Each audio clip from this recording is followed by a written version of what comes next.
নিজের লেখা থেকে আবৃত্তি করছি কবিতার শিরোনাম বাংলা ভাষার বর। ড্রাগনমুখী এক চৈনিক চেন, সবাই বলেন বর্ণের আদিরূপ তিনি লিখেছিলেন। পাখির ঠোঁটের মতন মনোরূপ দেবতা মিশরীয় হরফের রেখেছেন 12টা। ব্রহ্মা রেখে যান আদিলিপি ভারতের, তার থেকে ছবি হয়ে শুরু হয় আখরের।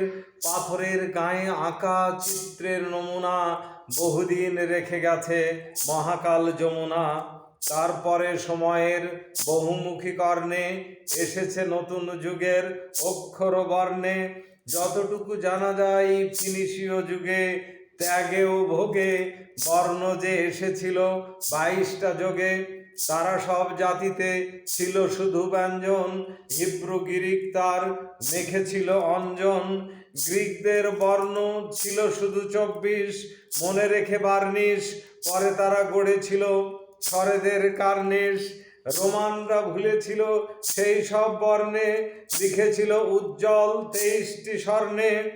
অনেকেই ভেবে নেয় বাংলা মনে হয় বিদেশের চামচা, পরগাছা দুনিয়ায় শিকড়হীন খামচা।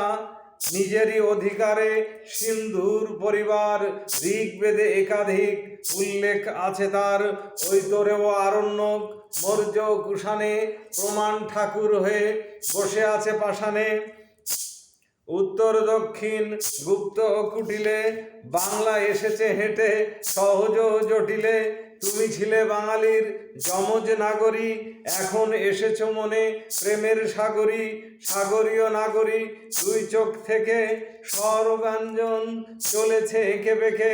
দুইজন প্রেমিক তার সতীনের সংসার, গঙ্গা ও যমুনা মিলেমিশে একাকার। এমনি করেই চলে 50-এর মহড়া, 52তে পেয়েছি স্বর্ণের ঘড়া। ভিতরে বাহিরে এখন স্বর্গের সুখ, এ ভাষায় সারে যদি মনের অসুখ। এ ভাষার পরে যদি কেউ রাখে হাত, 52-র বাখারিতে ফেলে দেব দাঁত। এসে তবে মিলেমিশে গড়ে তুলি ঘর, এতেই আছে সুখ আর যত বর। এতেই আছে সুখ আর যত বর, এতেই আছে সুখ আর যত বর। ধন্যবাদ সবাইকে।